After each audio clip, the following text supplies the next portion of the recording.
You're listening to Fulfilling Career, Happy Life, the podcast for accomplished professionals who want to identify what's next in their career and make it happen without compromising what matters most.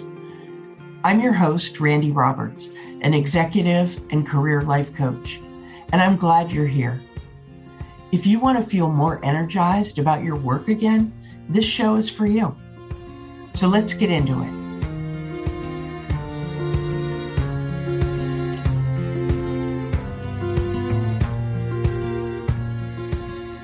Very frequently, I speak to clients about how they tell their story as they're preparing to network, as they're preparing for a job search, maybe interviewing internally or externally. How they tell their story says a lot. And so I want you to listen to a piece of a client session that I did recently where we talked about just that, how my client can tell her story. What I didn't expect was how her plan would be inspired by some great leadership she saw demonstrated on the part of a new boss. How he tells his story really told her a lot about his perspective, his level of self-awareness, his willingness to be authentic and be open to others being authentic, which allows her to bring her best and take risks. Really interesting output from the discussion. So I hope it'll be interesting and helpful for you. At the end, we get to Fiona's plan for how she's going to implement this new learning, new insight to help her tell her own best story going forward. Thanks.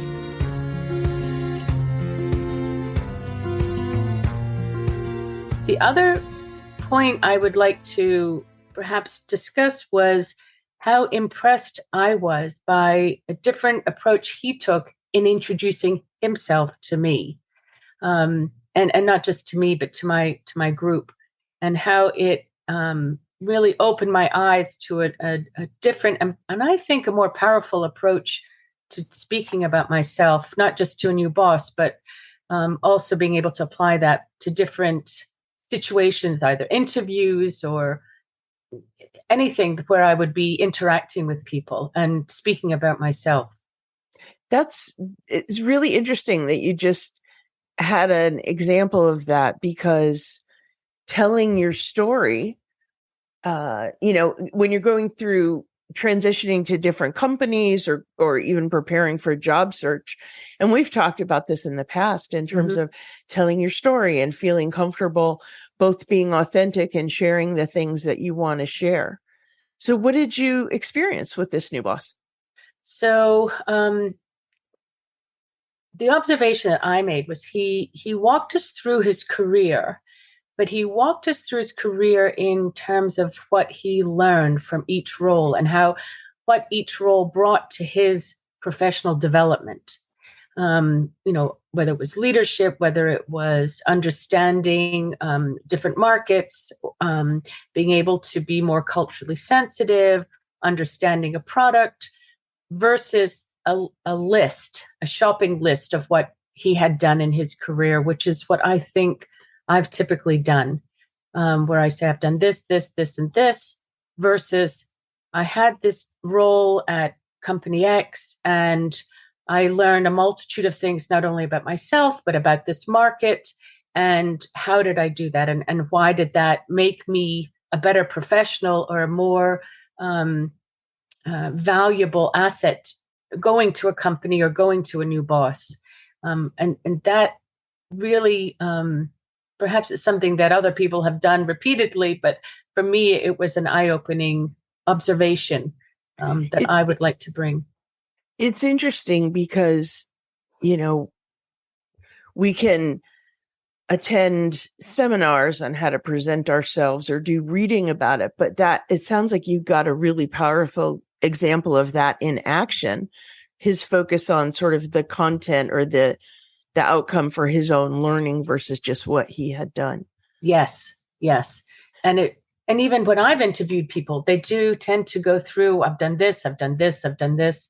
And when you read a job description, these are the responsibilities, these are the requirements. And so you match up to that. But in fact, I find it much more powerful to speak to the learnings and new skills, new experiences, and what those skills and experiences brought to you as a professional that would make you more valuable either to your own organization or to another. That's really interesting, Fiona. It seems that it might be helpful to reflect a little bit on how that would, how that applies for you and how you might want to adjust your approach going forward, because in the past, you and I have worked together through transitions in your Yes. career and worked on your story. So based on this powerful example, how will you approach that going forward? And it may be introducing to another boss, if that were to happen again. Yes. Or if you were looking for a new opportunity internally or externally. Yes. How would you apply that? So I think it takes, and we've spoken about this in the past, but really stepping back. So everyone writes their CV, at least I've written my CV a number of times, and I list my accomplishment. But in order to do this, I think, as well as my new boss has done it, I think it means I need to step back and dissect what I have done and identify how those experiences that I have listed, how they have allowed me to grow as a professional, as a person. And I think that takes time. Many years ago, a mentor of mine suggested about writing a CV based on your strengths and those accomplishments. And it was something I started doing, but it was very difficult to do. And so it was easier to default to the list of tasks and accomplishments. Fiona, why do you think it was difficult?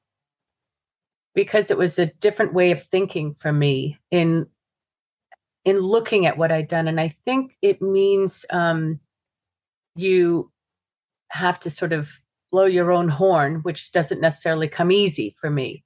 And I think it's acknowledging, really almost from an objective perspective, what you have done and how it has made you grow, allowed you to grow. And I think you cannot be afraid of saying, I've really done wonderful things. And it's that acknowledgement internally, I think, that would allow you to identify the strengths and where you've grown. Because it's so easy to say, well, I've done this and I've done this and I've done this. But it's much more for me until I saw this introduction and experienced it to say, oh, yes, I have grown. I have done these projects that have brought great value to an organization or to a department. But it's stepping back and leaving, I guess, embracing ego to allow you to do that. You know, really interesting. What I'm hearing you say is that you've defaulted to the list, partially because that's what we do. That's what you've always done. Mm-hmm. And also with an awareness that we don't blow our own horn. And what you just said about embracing the ego on this is really interesting. What would that mean for you? It would mean that I'd have to step out of my shoes and step into the shoes of like my best friend in industry, and having that best friend say, well, she's, not that she's done this, but this is how I've known her all this time. This is what this brought to her. This is what she brought to the table. And I think that's what I mean by embracing ego, is to leave the humility behind and the self-deprecation behind, and really to put yourself really in a far better competitive race without putting on a lot of brakes.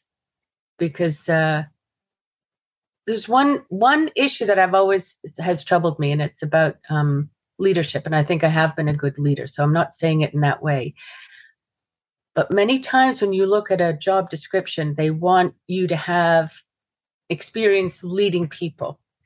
And I think there has to be an acknowledgement within yourself in an industry. Leadership is good or bad. I mean, there's probably middle of the road leadership. But just because you've led a team doesn't mean that you've been a good leader. And so I think the way to address the objection of, well, you haven't led 50 people, is to speak about the strengths of what you have done with others. And so that's just an example that I would put forth, that I think we've all had leadership opportunities and we've probably done quite well with them, but not everyone does. And so what is it about what you have brought to the table and what you've grown from the different experiences that allows you to address the issue of leadership, which is very, I think, can be a little bit of a minefield when you're speaking to others, either interview internally, externally, or to a new boss.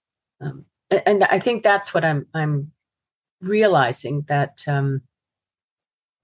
just as they have lists and they want to check boxes off in assessing your value to an organization, you have to understand what those qualities are. And you may not have led 50 people, but maybe you led a project with others, and this is how you've grown from it.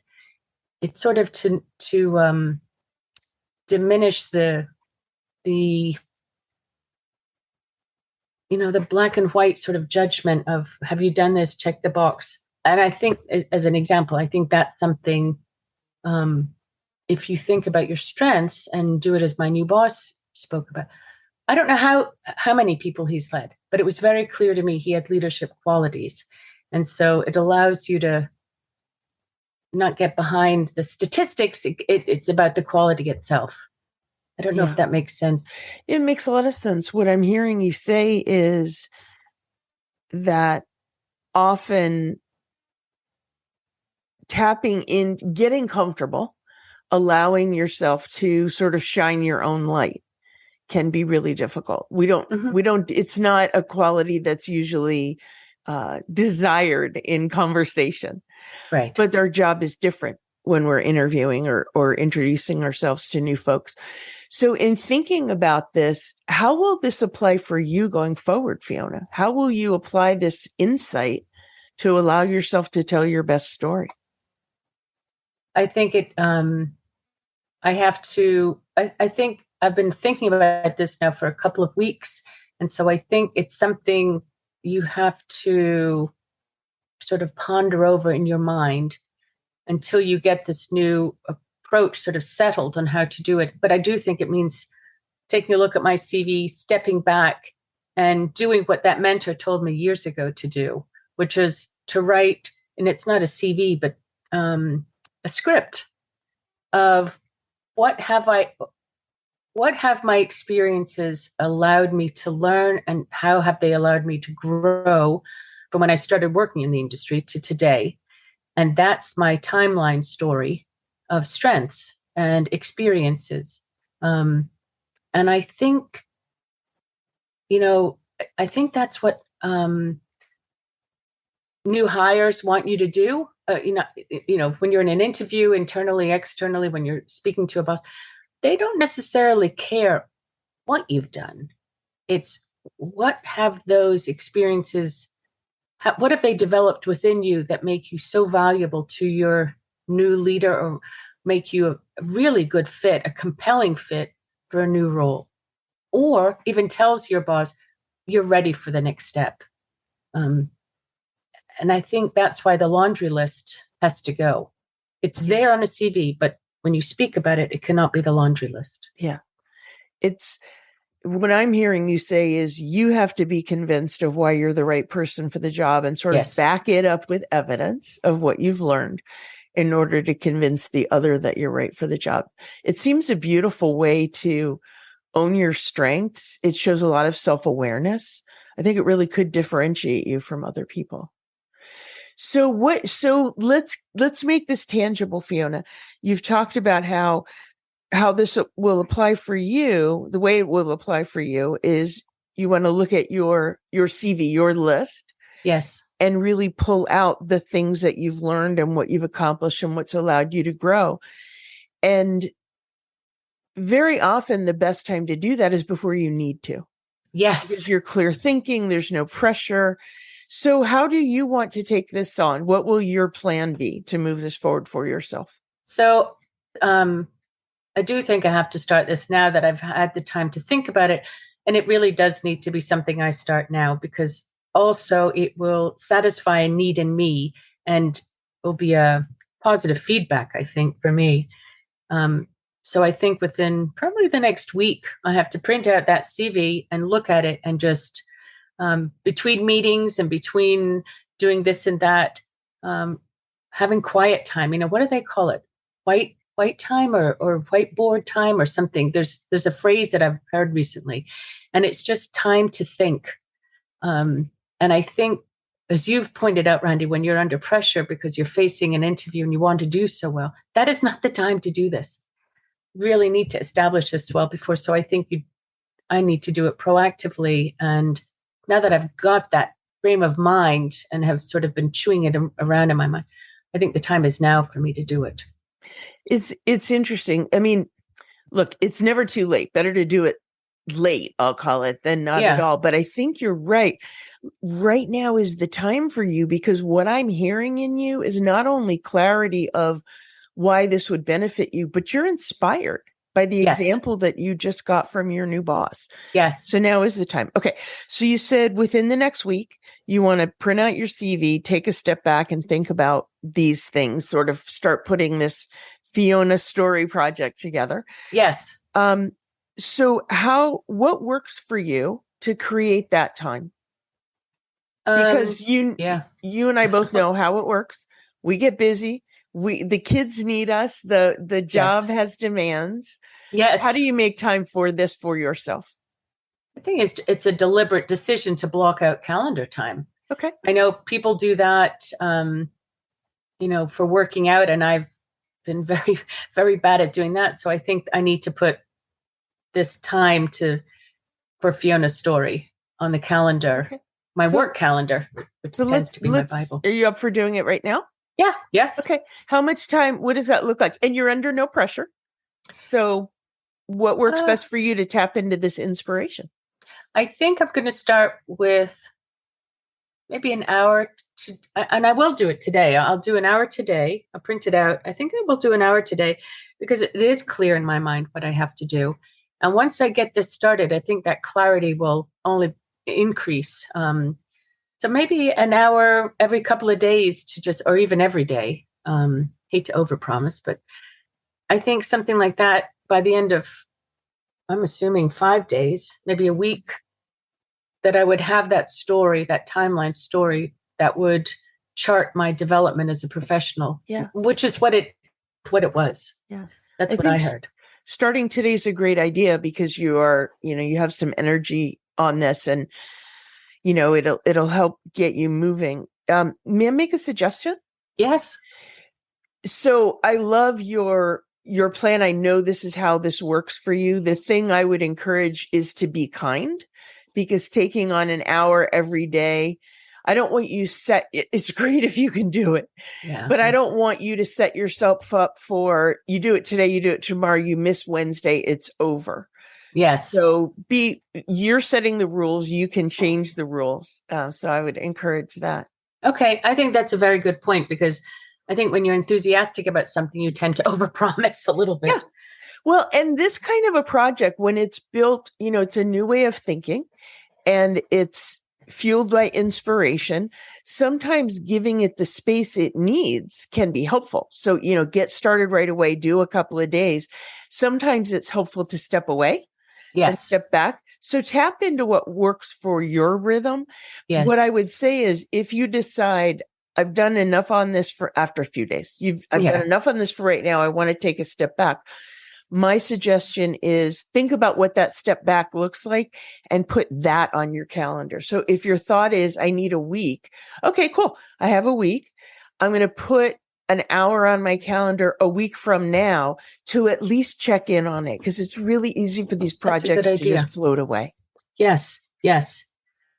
That's a very good idea. Oh, I'm glad that will be helpful. Fiona, another thing to think about is what might get in the way of you moving this forward?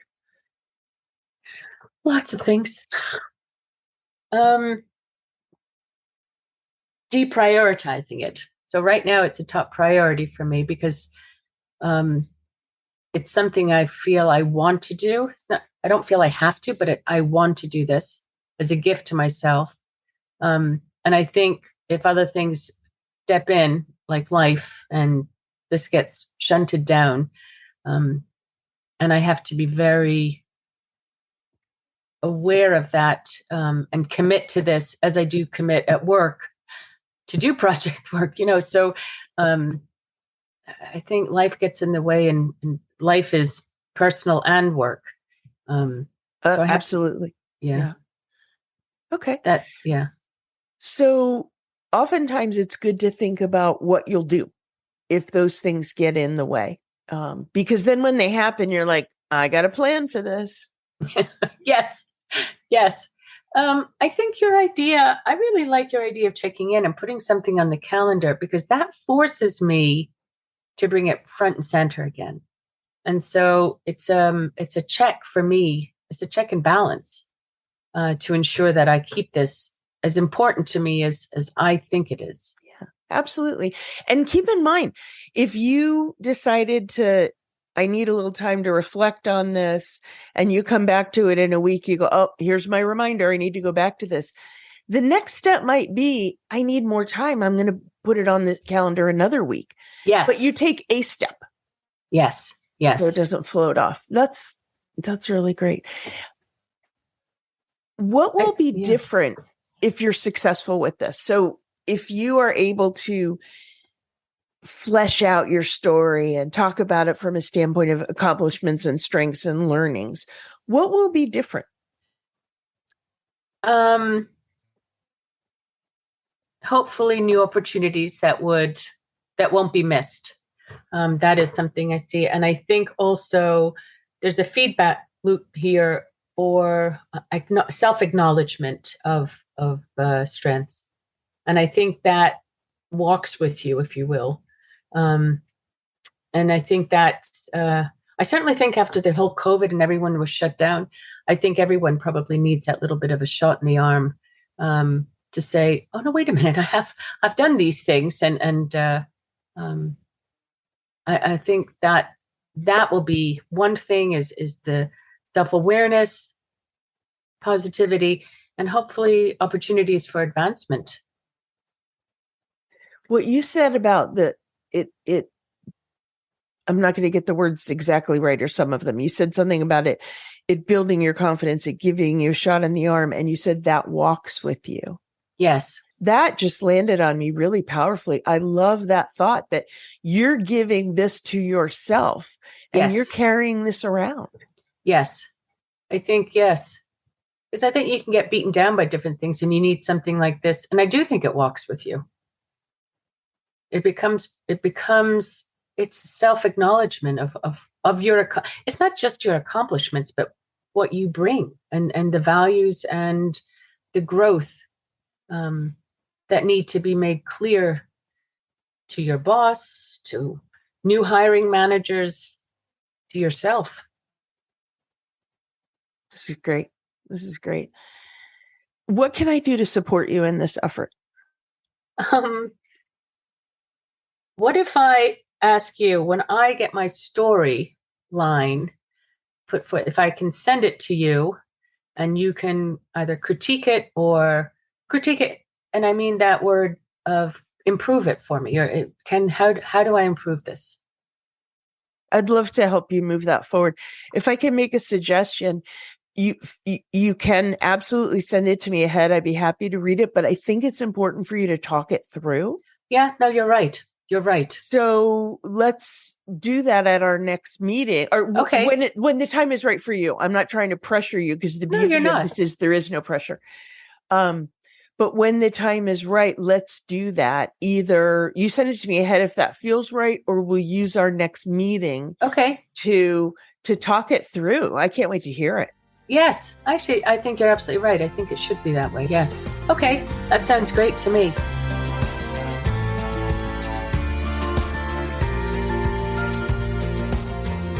Thanks so much for listening to Fulfilling Career Happy Life.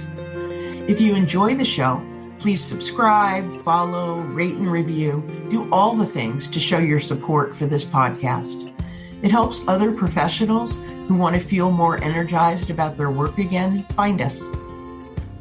And if you want to take this thinking further, please follow me on LinkedIn, where I share content on a regular basis. You can also get on my email list by downloading the Career Satisfaction Assessment or through my website. All these links are in the show notes. Thanks again for tuning in. I truly appreciate that you make the time for yourself to listen to the show. See you next week.